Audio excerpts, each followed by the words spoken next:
Sorry, Yeah. Michael. It's funny. So this has happened to me now in the last two, and I just realized what it is. Zoom changed all of the like.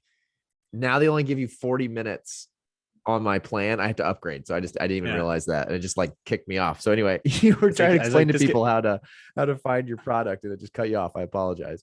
I was like, this guy runs a tight ship. If you don't get the plug in by 40 minutes, like good What a game. dick, right? No, I'm sorry. That was No, not it's me. I all, need to upgrade, obviously, my stuff on my end. Um, yeah. I mean, that's mainly it. Yeah. Drop a line to me personally. Check it out our brand. We do a lot of general education around the space, talk about intermittent fasting, talk about running, talk about a lot of topics, continuous glucose monitoring, a lot of topics in and around metabolic health and just general performance. So the one drop a question I line and didn't say get hi. to I'll add all those links to the show notes and point everyone in the right direction so they can find you, and definitely try the product. One question I didn't get to ask that I wanted to throw in there was, you seem like someone, you work with high performers, you're in a space where I'm sure you are always around really, lack of better words, intense or really great information. For everyone listening, do you have any books, podcasts, just sources of knowledge that you would suggest people check out? That's something you've either read or listened to recently? Oh yeah. How I built this is great podcast. People don't know about it. It's just like never endingly great. I love the authenticity of hearing how people build their companies. A few other books. This book I love right now is called Build by Tony Fadell. He built the iPod and iPhone. A lot of Hmm. times Steve Jobs gets credit for that. Obviously, Steve Jobs is the founder and CEO and vision guy. However, even inside of Steve Jobs' biography, there's a bunch of mention of this guy Tony, who Steve basically had the idea for the iPod, but like needed someone to actually build it. And there's only like at that time, there's Oh, only so many people in the world that could like full stack build something that novel and cool. And Tony was one of those guys. So Steve recruited him. I think one of the best things is really inspiring for anyone who's in like a CEO position or leadership person, just like the full force with which he with which Steve recruited and courted and hired Tony, and then they shipped the iPod in some insane timeline. Like hmm. it was like within a matter of like X hundred days, like they got this brand new product out there at scale. Anyway, Tony is the man because he's the one that actually like built it and like ran more of the teams, the like actual product management on it, Okay. and has a lot of thoughts there on just how to run like a productive culture around building things and meeting deadlines and making trade-offs. And I really like that book. So it's called Build by Tony Fadell. It's a great one. Very cool. Awesome. Well, that's awesome, Michael. I am very pumped for you guys. Like I said before I got cut off, love the product. Honestly, it was funny. Like I told you right at the beginning of this, I took a shot of it right before we started, and Yeah. you were right in the part of explaining how it takes 15 minutes. And I Yeah. looked at the clock and I was like, it's been 15 minutes because I started feeling. Again, I don't know how to explain it. I just felt dialed in. Yeah. Yeah. It's hard to explain. I would say that the best explanation I could give is that it kind of opens up your eyes. It helps you feel more alert, not in a jittery way, just kind of switches the light on. And it's cool because it stacks well with caffeine or nootropics or microdosing or whatever people are into, that all of those types of compounds, they're creating an increase in brain activity, but they're not providing actual energy. Like the energy, the calories that go to your mitochondria, to ATP, like the actual cellular energy, that has to come from a substrate. So that has to come from a Oh, sugar or a ketone. And ketones are basically the like premium gas version. So it's not an either or thing. You know, some people do actually like to swap their caffeine for ketones, use it as a caffeine replacement, but I I have like a stack caffeine I addiction. So is that maybe a good solution for me? yeah, especially in the afternoon, you can swap it. You can also stack it, right? That's like caffeine plus ketones has a really nice feel to it. It's basically like the same idea as like bulletproof coffee, where people are trying to get their body some caffeine and then give your body some fat to turn into ketones. This is just the next level where it's like, okay, Oh just drink the yeah, ketone. that is so cool. And you can, Very yeah, a lot cool. of people. So I don't drink caffeine after noon. My aura ring will yell at me. Okay. I was here. I was gonna ask you. I thought that was an aura. Do you prefer that over whoop? Have you tried the whoop and the aura? Yeah, I like it. I think that there's a lot for the ring format where it's getting like direct arterial info, this, and then the skin on your fingers thinner. So I think they have some studies, and just myself personally, like I've had every different one of these Right. smartwatches. You seem like a guy And like me who's tried like every device on the planet. yeah. And I can just say like the signal and like the overall user experience on it is, in my opinion, really slick. Like the battery lasts for a week and tracks your sleep. You forget that it's there. I don't know. Okay, it looks cool. So I I like think it. it And looks I also, it looks way better than this, I think, for sure.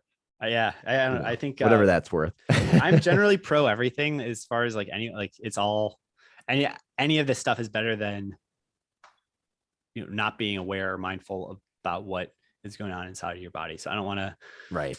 overly diss on anyone. I think Sure. this product is amazing. I think like it's more like find what works for you. Like I had an Apple Watch for a while and it just really didn't work for me. And like for running, I like Garmin, and I don't like, is that going to be true for everyone? Like, I don't know, but I think it's a good timing to like try things out, see what stack works for you on the hardware level, on the nutrition level, on everything. That makes a ton of sense. One question on the Aura: can you lift weights with it? That was like the one thing. I remember I wear like a silicone. This is my wedding ring. I wear like a silicone one when I lift weights. Can you wear Yeah. it with that? Dude, that's the thing. That is the one neg on it. Okay. Yeah.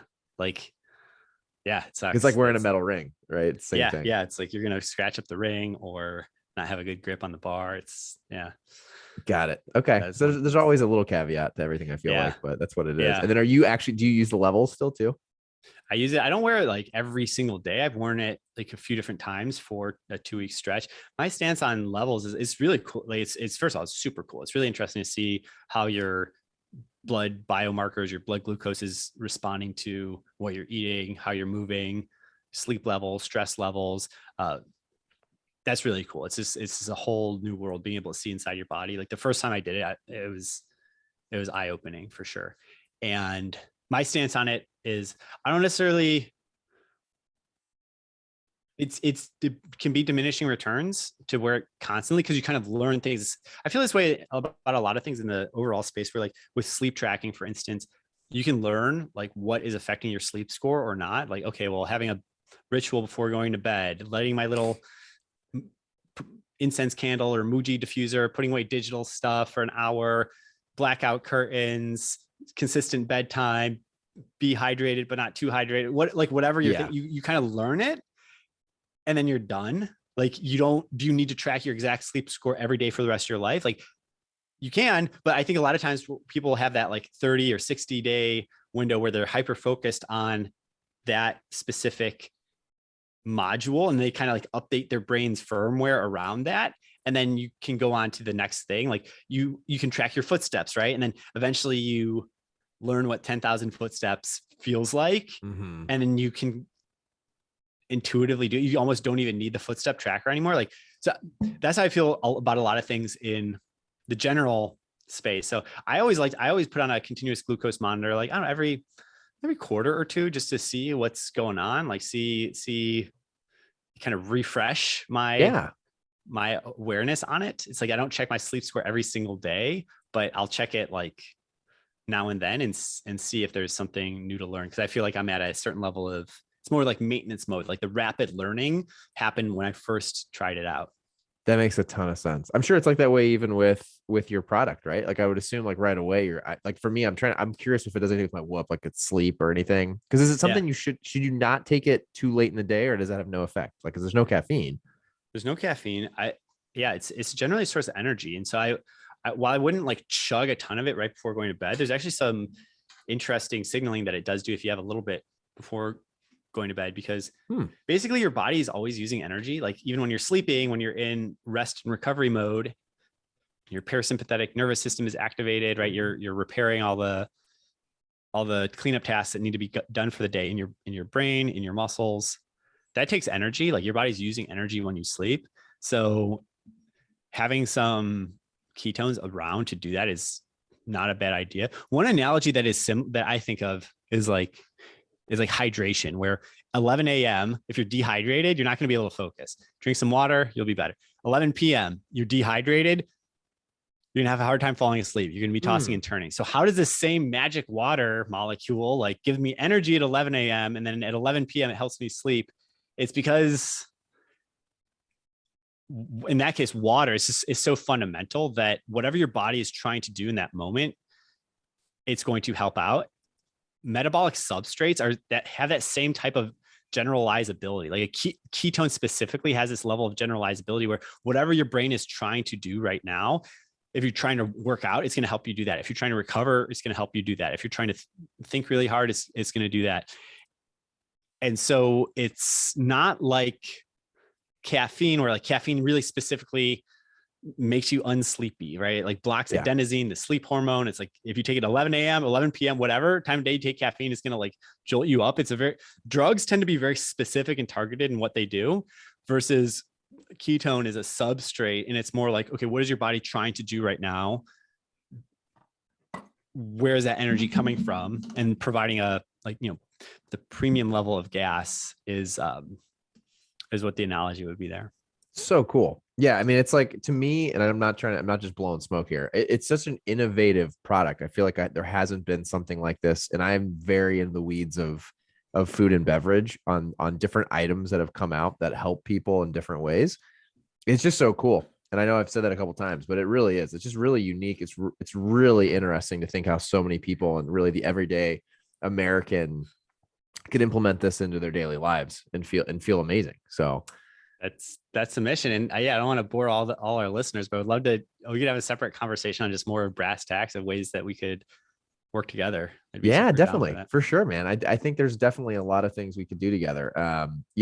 It's funny. One of the things I'm trying to do is we're being very specific on brands, like our whole thing, and not to go into weeds on it right now, but we want to be bullish and super hyped about the types of brands that we're working with, and believe in what the founders are building, and believe in the overall brand. That's like our number one pillar.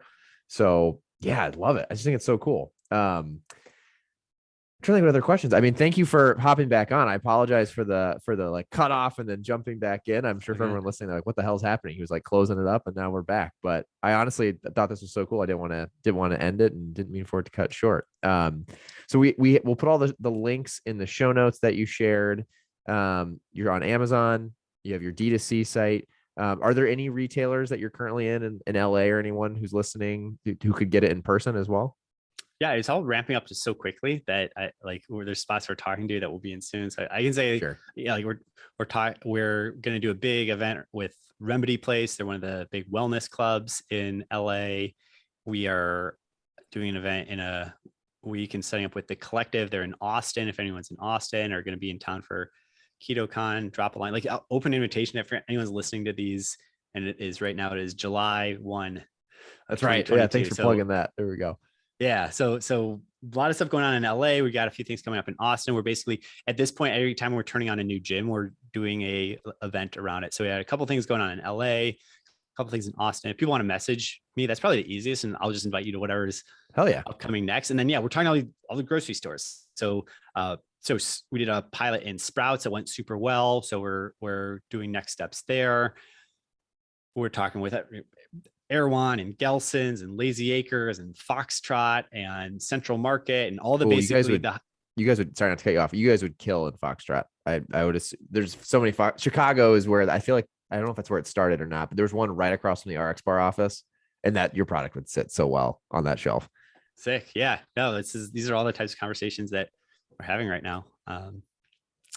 Very cool. And I'm sure your Amazon business, and then we can wrap this up. I'm sure your Amazon business is it's such the keto category is just taking off. I work with a brand, and they're one of the sponsors of the show. They sell a keto donut, funny enough. So it's a really cool product, and it's doing really well. But just that keto space, I mean, I'm sure you guys are seeing lots of traction. That space, for me, from what I see on the data side, just seems to be growing every single month. It's crazy. Yeah, it's cool. I think a lot of people are more metabolically aware. It's kind of random that we by default eat all these cereal products, for instance, that are like highly processed carbohydrates. It's like, why don't you just process something else? Like for a donut, it's like, okay, it's got a lot of carbs. Like, why don't you use almond flour or something else? Because it's not inevitable that we're at this spot. Like, we don't have to be at the spot where we're eating all these carbs. Like, I know it feels weird when people are like, oh my God, this pasta made out of garbanzo beans. Boo, no, thank you. It's like, well, it's kind of random as hell that it's made out of like wheat as Sure. well. Like, That's a good what's the point, difference right? Like between like why? if I showed you a wheat and a garbanzo bean, it's like one isn't like inherently less, more or less anything. Like that's just our bias towards what we're used to. Just And like if you're, preconceived notion, right? yeah, and so if you're gonna grind something up and process it and all that, like knowing now what we know, we might as well do it with something that has a better health profile. And consumers are willing to vote with their dollars. Like if you want something that's like that's a donut or a cereal or this or that, like I think it's asking a lot for people to like stop eating those categories altogether and be a total saint 24/7. Like that's not even a fun way to live life. But it's like, can we make those types of products more out of more better for you ingredients? So that's interesting. And we're friends with a lot of the different brands in that area. It's like what we are doing. We are not doing that. We are not making a healthier cereal Yeah. or a No, donut. that's Like to what we're say it's doing so is different. for better or for worse. I think this is kind of the fun prison that you lock yourself into when you found a company. It's like any company you found, it says like the only thing you have to / get to think about this one problem all day. That's so true. And for us, it's like, it's interesting because it's so new, it's so fun. It's like a lot, there's always a fun story to tell on a podcast, meet some amazing people. And then like 97% of people on the street have like no idea what it is. So we have this massive True. Yeah. polarization. Whereas like I look at, you look at like a Liquid Death or even RX Bar when it came out, like people knew what a bar was. Like they know what to do with a bar. You just made the best bar. Like Liquid Death, it's water. Okay, it's in a can. Cans are more recyclable. Okay, I get it. I don't need a whole TED talk on like what this is. Versus the good, bad, ugly. I think of doing something really innovative is that translation from, okay, we're doing like deep skunk works research with special operators and like advanced nutrition and translating that into like consumer products. There's a lot of distillation that needs to happen in the messaging and the marketing and all of that around it, which yeah, it's a good bad. I think there's different ways to make companies. Like I have friends who have made like a popcorn brand, and I don't know, they already like launched it, grew it, sold it in the amount of time that we've been like tinkering with ketones. And nothing to say there. It's no value judgment any which way. Like maybe there's different ways to run businesses, and I think sometimes the businesses that are really innovative can they have a different growth curve. It's like the potential is larger, but they'll also have you have a lot of work cut out as you're like building up the first, awareness around it. And then once it hits, it's like, okay, wow. Like, well, it seems like you're also the difference in my mind, just from talking to you for the last hour, is you guys remind me a lot of the thought process that Peter and Jared went through with RX, except to your point, everyone knew what a bar was. I feel like you guys are creating a category in a way. Like you're having to teach people. And right now on the tip of the spear, you're going after people who are already in the keto world, right? And that's such a small group of people in the grand scheme of things. But yeah. eventually I don't think it will be. And so it's interesting. You bring in a product to market today that's kind of like CrossFit for RX Bar. It's like a product perfect for keto people. You're like, yeah, you're speaking my language. Yeah, no, totally. It's definitely not just for keto people. Like it has that feel because it's a ketone, but the whole point is like, I don't do strict keto diet. Like the whole point is that you can have ketones without doing this super strict keto diet, and that the keto diet itself is kind of this, it's like overly black and white thing. If you just eat less sugar and move around more, your body will make more of its own ketones. Like you'll have more naturally elevated ketone levels anyway. So I want to remove the notion of like, this must be for keto diet people. I think it reminds me of how veganism was this like very polarizing thing. And now the language has moved to plant-based, where it's just more chill. Like instead of this special underpants vegan club that you're either in and you're at the PETA protest and you're like all the way in on it and you get the vegan items, like now it's just more chill. Like you can just get the dairying chicken, like the plant-based chicken for like to swap out on your salad, to move the needle towards being more plant-based if that's something that you want to do. So I would say the same with metabolic health, where it's not this like black and white thing of, keto diet or no.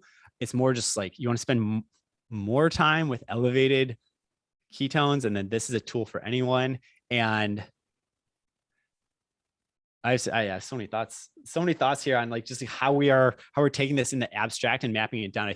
I think one of the things that's going to be a really big hit for us is for direct to consumer. We've been selling these big bottles, like the one that you have, where This it's one, it's like people 12 listen to a ounces. podcast. Like Tour de France is going on right now. I'm actually flying to Aspen Oh, to cool. be on Lance Armstrong's podcast. He love him or hate him. He has the #1 podcast on the Tour de France. Are you breaking news here that you're on my podcast and then going to Lance Armstrong's in the same week? Wow, this is big news for me. I'll let him know. I'll be like, hey, not Yeah, to brag, but I was just on Shane's podcast. Hey, so. maybe hopefully he knows who I am. There we go. I wore a Live Strong band back in the day. So shout out to Lance. Yeah. That's cool, man. Very cool. Yeah. So you're saying the size of the bottle. So 12 fluid ounce bottle. It works really well for the hardcore person right now because we can send it in the mail and it's got a lot of the good stuff in it.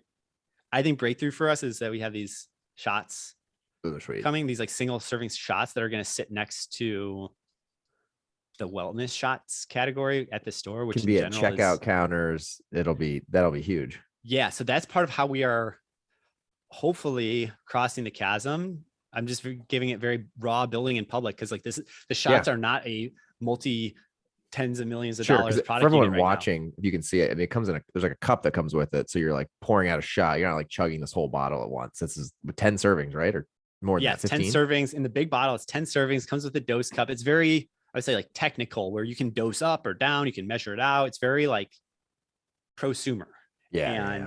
And then we're coming out with these shots that basically look like a 5-hour energy shot or like a Vive.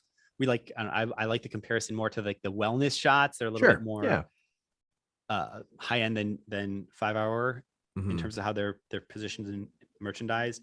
And crossing the chasm where to hopefully someone can understand it, get the benefits, buy it for $5 alongside their coffee without having to listen to a whole TED talk about what ketones are. It's just more of a, oh, cool ketone shot. Like, cool. I can grab at that. So a lot going on the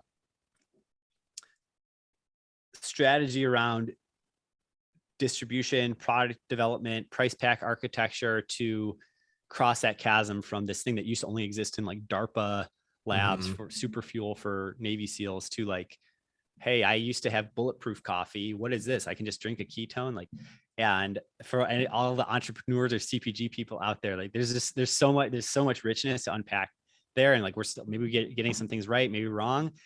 It's a really fun problem set to be working on though. It sounds like, well, I will say too, I'm proud. You're the first person to ever say price pack architecture on this podcast. That's what I did. I mean, that was my whole belonging at our X bar was price pack architecture, trade spend management type stuff. So everyone listening in is like nerd alert. I know. Yeah, exactly. Right. It's funny though. A lot of people that listen to this love that stuff. So, great. But it's cool. So the shots are coming. This is probably a stupid question because I don't know enough about just like the actual biological process of this. Is it ever possible to get it into like a powder?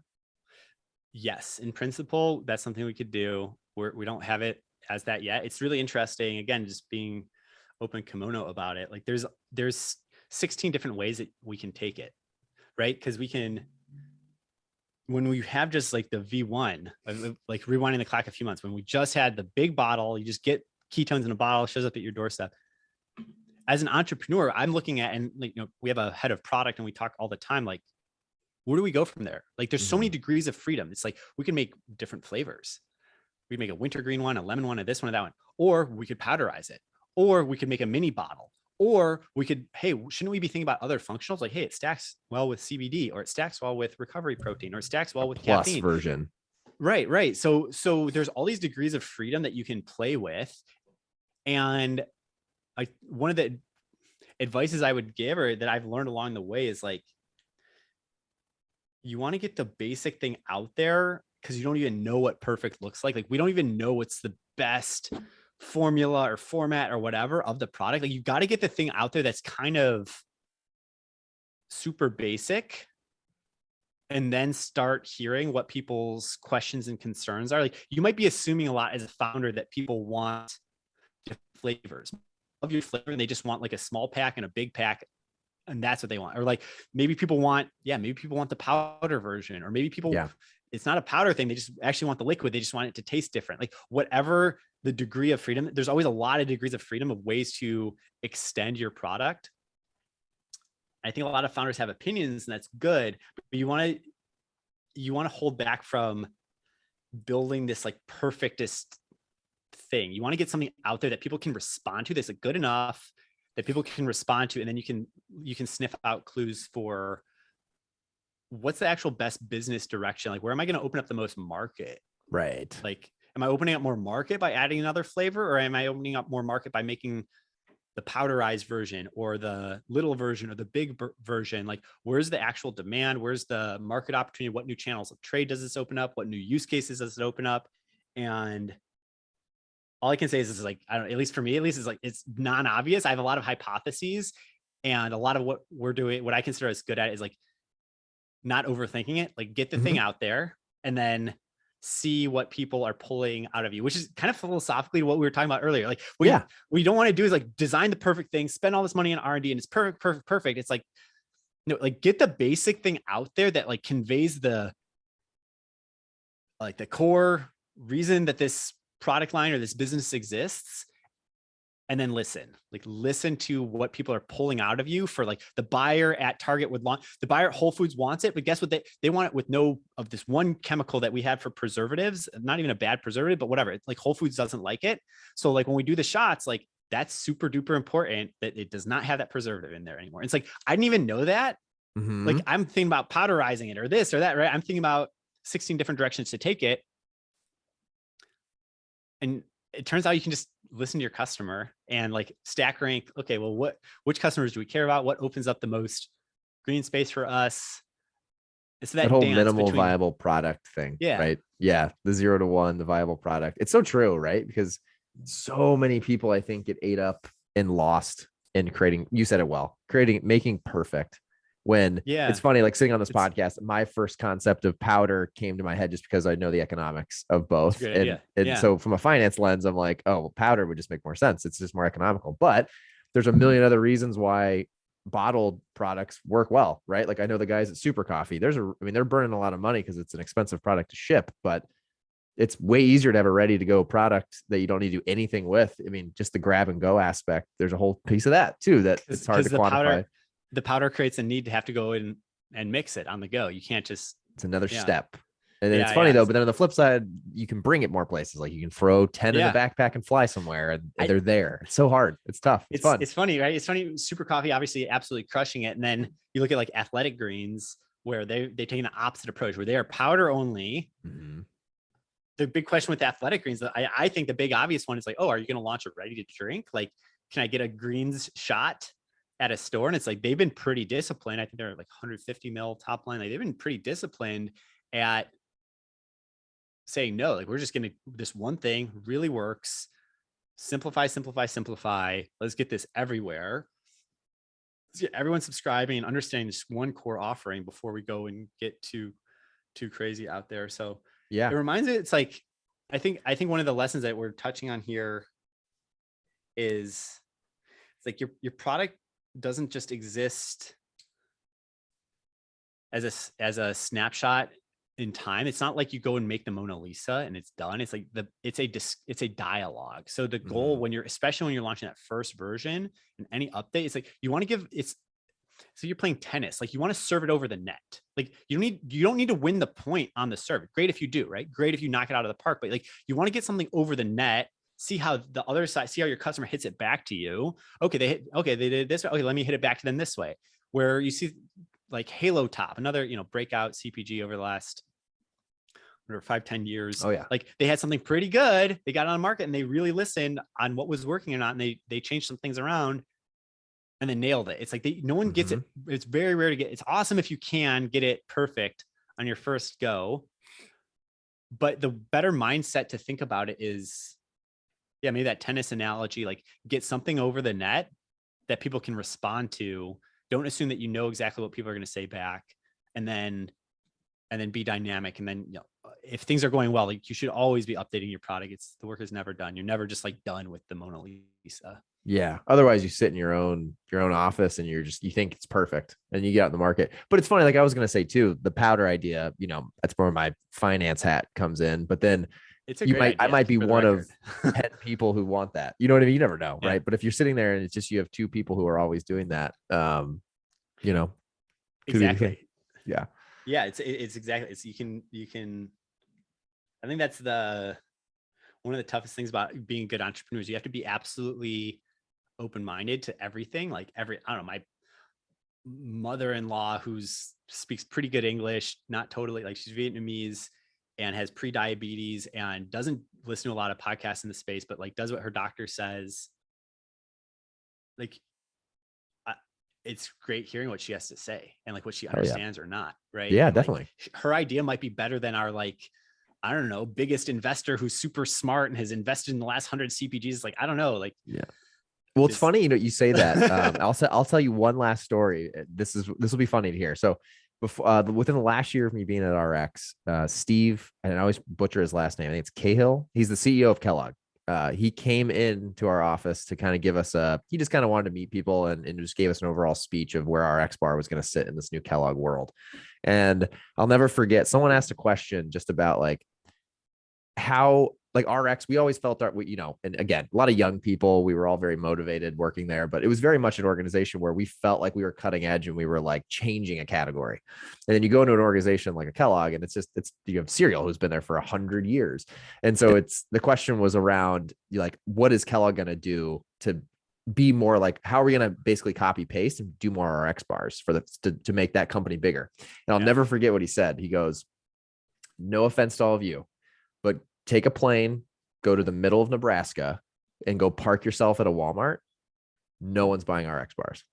And he didn't mean it demeaning. He just meant like a lot of folks that are in the entrepreneurial world are either in the West Coast, East Coast, Chicago, Austin, but so much of the US market is those middle of the country flyover state Walmart volume that people have to take a long time for people to like learn what's healthy and what's going to change. And a lot of those areas that actually, for brands that are bigger, it's not like every single person is cutting edge. It takes time. It's a slow moving ship that you're trying to convince a lot of people to be healthier. So it's interesting. Exactly. And that's where it's like, if you're still at RX bars, like, is the best thing that you can do to launch another umpteenth flavor? Or is it like, take your actual just best flavor and like figure out a way to win the Walmart customer with your hero flavor, the same story that you've been telling for the last decade. Like what's the next decade of telling that same story? Like you're probably better. I don't know what the best selling RX bar is. Chocolate sea salt, right? It's there like, okay, we know that one's a winner. Like instead of throwing more product ideas, how do we take this one winner and get it even more out there? How do we get it? So there's different ways to grow. There's no right or wrong answer. Like different companies will do it differently. Like increasing your product portfolio is one way to increase. You'll make more money off of your existing customers, right? Versus if you take this sparse set of products, you don't expand, you put your expansion into your distribution of a fixed product set, then you'll get more customers on a smaller set of products. I would say that's directionally where like better for brands to go. I think a lot of founders are biased towards wanting to throw more product innovation when in reality it's like, you gotta go shake some hands, gotta fly, you gotta fly to Nebraska. Like you gotta take the same story and say it till your voice is hoarse. Right. 100%. Well, hopefully today's episode will help tell more people, what you guys are doing. I'm definitely a fan. Like I've said multiple times on here, I can't wait to share this with friends and family this weekend for the 4th, and tell everyone about it. I think it's really cool, man. But thank you, Michael. Appreciate the time, man. And tell Lance I said hello. Best of luck. Are you guys doing a big activation or something? Are you going on the podcast to just promote the ketones, or what's big and next for the product for you guys?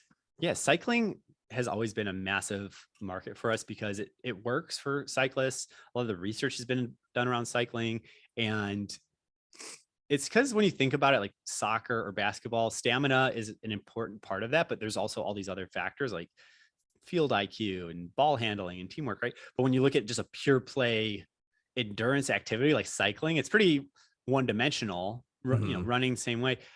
where it's like, okay, are you fast on the bike or not? Like, how much stamina do you have on the bike? There's like, to be fair, there are other aspects, especially at the competitive level on like teamwork and Peloton and all that. But generally it's like pretty monodimensional. It's like, we're just looking at how endurance oriented you are. So cyclists in turn end up being obsessed with